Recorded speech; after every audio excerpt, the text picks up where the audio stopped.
Hello and welcome to the Journal. I'm Steve Kendall. Like many universities, Bowling Green State University has what's called shared governance, involving the staff, the faculty, and the students.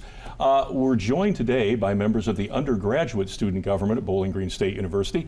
Joining us are Heidi Gasser, the president of BGSU Undergraduate Student Government, Jacob Irelan, director of marketing engagement, and Gyllien Anderson, speaker of the Student Senate, Undergraduate Student Senate. So thank you all for being here. Appreciate this.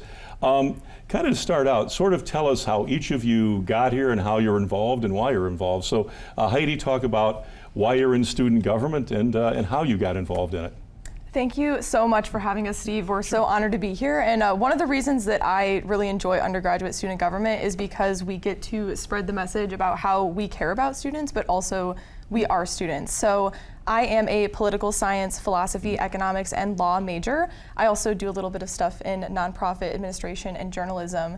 So that political science is what I think sticks out to a lot of people because they're like, oh, you know, undergraduate student government, politics. But really, I just love the people, and I love when I learn from other students, and I also hope that maybe along the way I can teach my peers a thing or two. And I think that's what makes our organization at Bowling Green State University so special, is because we have a team and we all learn from each other just so much every day. So the presidential role, it's really fun, but it's fun because I have really awesome people doing it with me. Yeah. Now, before you got to BGSU, were you involved in like your student government at your high school or anything, or is this something that you developed when you got here? Yeah, definitely something that I developed when I got here, because I remember I always thought that student council sounded a little interesting when I was, about to make that transition into college, because I went to high school 20 minutes away from here at Anthony Wayne High School, and I loved getting involved at high school. I was in some clubs, I was in orchestra, band, I rode a little bit as a sport. But I would say the student government piece happened really naturally. I actually was writing an article on undergraduate student government my sophomore year, and then she was the director of sustainability, and then she was vice president, and now she's graduated, Carly Hitchcock.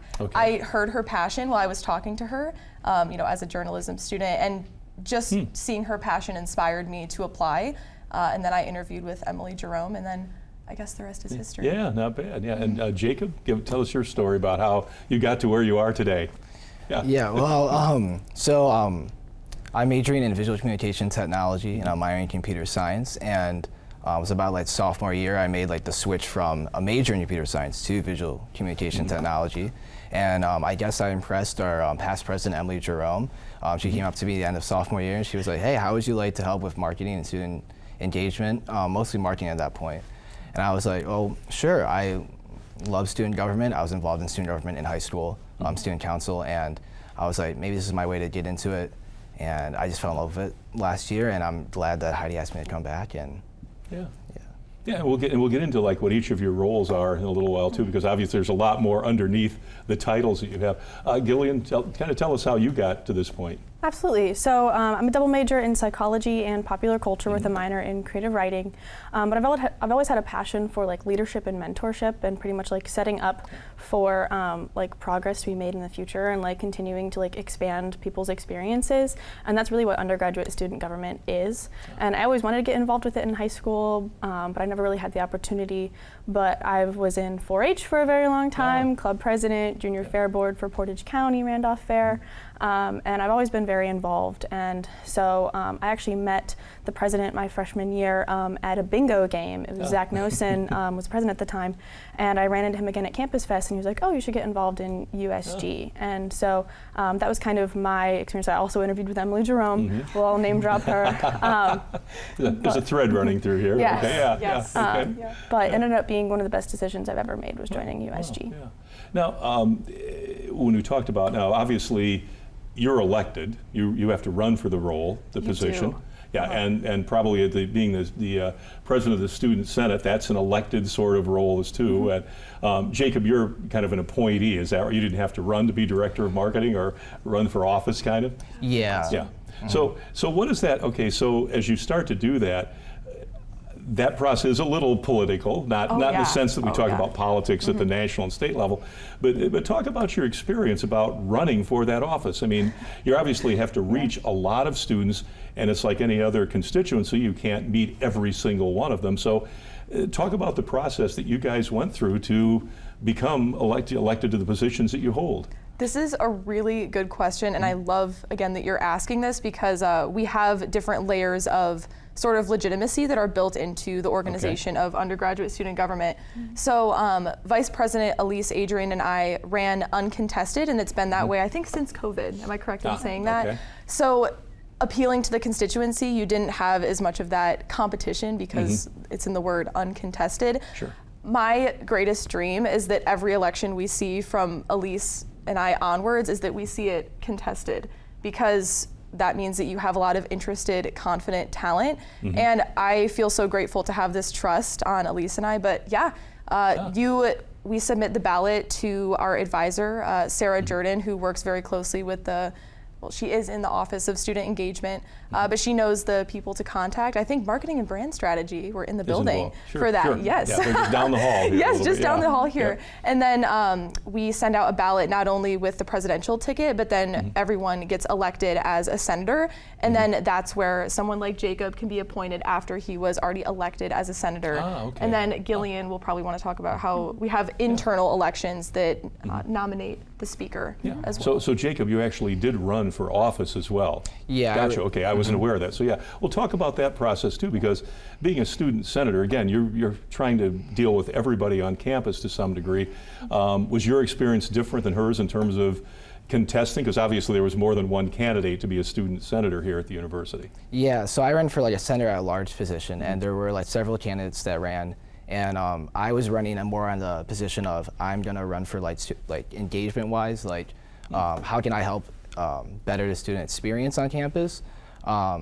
So more like individualized for that versus Heidi and Elise were running on like campaigns such as like sustainability a broader context as well. So I would go up to people. I had more like just like approachable, like I'm gonna talk to you, build a relationship and stuff like that. So that's how I guess went around a campaign. Yeah, and your experience, Gyllien? Yeah, so I also run as senator at large in the election in the spring, but then the very first meeting we have with our new administration every year, we do internal elections. So we elect the Speaker of the Senate position. We also elect our internal committee chairs, which are internal affairs, academic affairs, and student affairs. And then so within those, you run, you're like, I'm interested in doing this. And then you would go up and give a speech to the Senate and explain why you think you're qualified for that role. And people can nominate you or you can nominate yourself. But then with the Speaker of the Senate role, I then take over from the Vice President and start running the meeting from then on out, because that is in my role of just one of the main things I do every single week is run our General Assembly meetings. Okay, good. When we come back, we can delve a little more deeply into some of this as well. Back in just a moment with the representatives of Bowling Green State University Undergraduate Student Government, Heidi Gasser, Gyllien Anderson, and Jacob Irelan here on The Journal. Back in just a moment. Thank you for staying with us on The Journal. Our guests from the BGSU Undergraduate Student Government, Heidi Gasser, the president of USG, Gyllien Anderson, the speaker of the Undergraduate Student Senate, and the director of marketing and engagement for the Undergraduate Student Government, Jacob Irelan. One of the things, of course, we talked about the fact that we're not as political. You're trying to stay away from that sort of thing. But when you sit down and you're trying to run student government, and as you go along, or as you were running for the positions, are there constituencies, are there groups that say, this is what I'd like, this is what I don't want you to do? Is that something that you deal with? Even at this level, there are people with ideas and agendas and pretty serious about what they want versus what they don't want, or what they don't want somebody else to have or do or whatever. That is unfortunately part of this?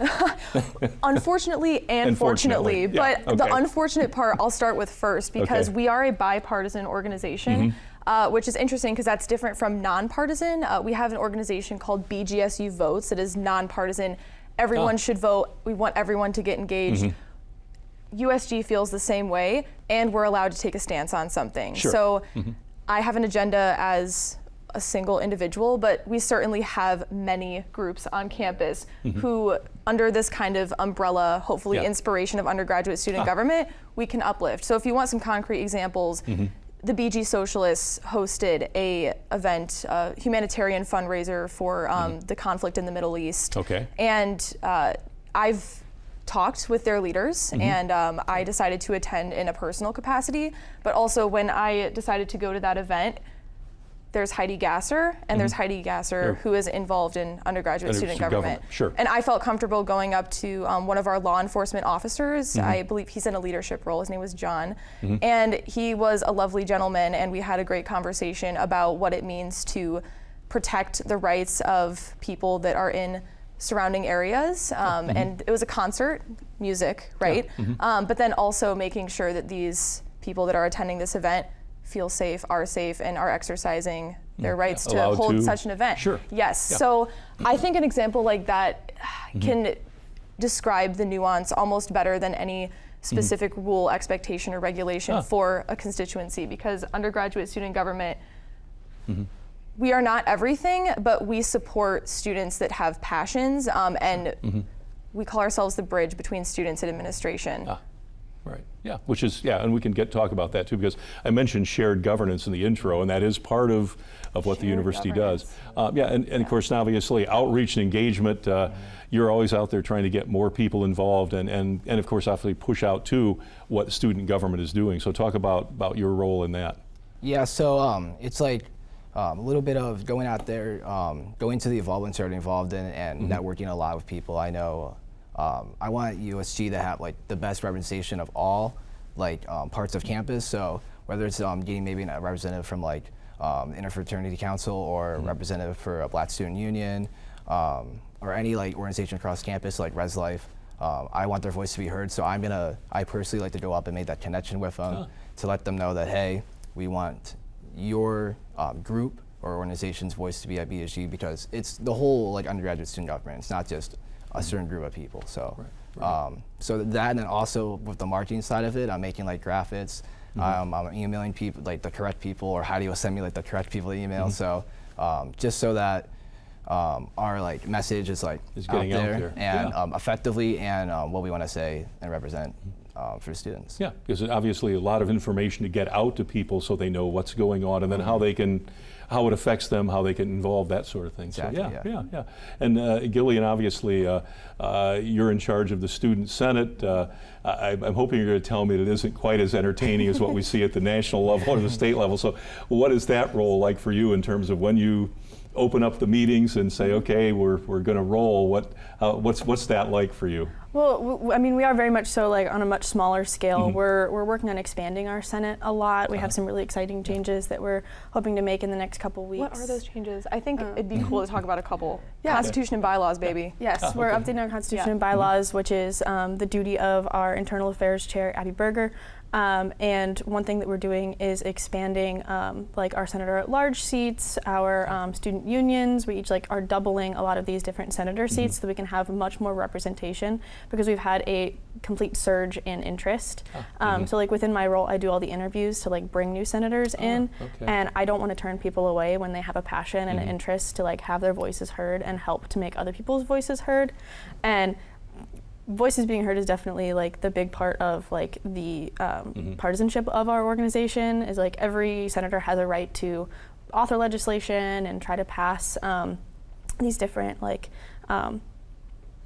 things for like to make change and see change happen. And also every senator has a right to say no or abstain from voting, and that's all kind of represented in our Senate and each of the different like internal elections that we do, as far as what people have written and what people want to get out there and have. Now, when you mentioned the representation, so what currently would be like the criteria? So what areas have already designated they have an opportunity to elect a student senator from this particular organization group? What are some of how is that divided up? Is it, you mentioned you're at large. Is everybody at large, or are there people that represent a certain segment of certain groups have representation? Is that how it works? Yeah, there are specific constituencies. We have like off-campus senator seats. Okay. Residence life is also kind of in the works right now as far as how we're going to have that representation. But we have Greek Life, like we talked about, Interfraternity Council, and each of like our student unions, Queer Trans Student Union, Asian Student Union, Black Student Union, Latinx Student Union, all have opportunities to elect senators to sit in on our meetings. So some of the senator seats are elected by they like apply and then they do an interview with me, and then we decide then where they would be a best fit for. But then we also have those that are appointed by certain constituencies. Okay. Yeah. And how many are there right now in the Student Senate? How many individuals? I know I put you on the spot. Is it? But it's yeah. I want to say 35-ish, somewhere in there. Yeah. So it's a good sized group with lots of viewpoints and lots of ideas and things. When we come back, and you guys can think about this, we're just about the end of the segment. When people bring things forward in the Student Senate, how does that process work? Because obviously, you have initiatives. You talked about the voting initiative, where everybody can get behind that. Some of the other things, obviously, there are statewide issues that are going on in Columbus that you guys weigh in on, I'm assuming, that kind of thing. So we can talk a little bit about that process and how you go about moving something from someone says, hey, I've got an idea, I think we should do this, whether it's a student senator or it's your administration talking about that. So we can talk about that when we come back. Back in just a moment with the representatives of BGSU Undergraduate Student Government here on The Journal. You're with us here on The Journal. Our guests are Heidi Gasser, Gyllien Anderson, and Jacob Irelan from the BGSU Undergraduate Student Government. Heidi, talk about the fact, obviously people come forward with ideas, constituents, senators, other people. How do you handle those issues when someone says, well, I think student government should get behind this, or we should pass a resolution to do that, or why are we involved? Why do we pass a resolution for this? So talk about that process and how you manage that. And obviously, Gyllien, you're going to deal with that too, because that's where the voting would then take place. How do you balance that with, because everybody's got an issue with something, obviously. So how do you manage that and keep everybody involved, and yet there's some things obviously you can't get involved in as representatives of the university and that sort of thing. So talk about how that works, the barriers, the guidelines, the area you work within. I like the guidelines because we're kind of navigating barriers, but then also you have to decide what battle you want to fight and break down the barrier, or be like, oh, this barrier is actually here because there's some wisdom involved in it. So we're getting into initiatives here, like what the heck does an undergraduate student government actually do? Lots of things. Event planning, advocacy, that can happen in a meeting. Vice President Elise Adrian and I get the immense privilege of meeting with President Rogers once a month. We also just sit in rooms with administrators. You know, I hear that they're not administrators, but our highest governance here at the Bowling Green institution is our Board of Trustees. They don't always walk among students because they're incredibly gifted, busy people with really richly scheduled lives. So that student representation might look like, President Rogers also serves as a bridge. Kind of a liaison between the board, because they're not on campus every day, obviously. No, and that's, they have this wisdom that they're able to share, but then also hopefully so do we, in a sense. So, we talk with the President Rogers, about a lot of things. We're very passionate about state advocacy, and actually undergraduate student government is planning 2 advocacy trips with our Director of State Relations and Government Relations, Hannah. She works down in Columbus, and she sort of lobbies on behalf of university higher education. So that's interesting because we like to advocate that higher education is something that matters more than perhaps we think that representation is getting echoed in Columbus, right? But then it can also look like something as micro as parking. That might feel micro to administration, but parking is a big thing. It's a big thing, because you think it's just a car that you're moving to a certain location and then you walk, but that's also time for people. Time is precious, and we understand as students that maybe walking or biking somewhere, that's a solution, but then also you had to park your car and there's an opportunity for a ticket. So an opportunity for, that's a good way to put it. An opportunity for a ticket, and an opportunity to solve problems. So I'm really passionate about transportation. I'm really passionate about civic engagement. Jacob is working on student employment. I'm very, going into this position, I wanted to also, instead of also being a marketing engagement, I also wanted my senior year to be passionate about some of the student engagement, which I've been advocating for since I've been in Bowling Green, and I'm really looking for maybe get benefits for student employment. whether that be maybe something involving like a meal split for student employees for certain criteria.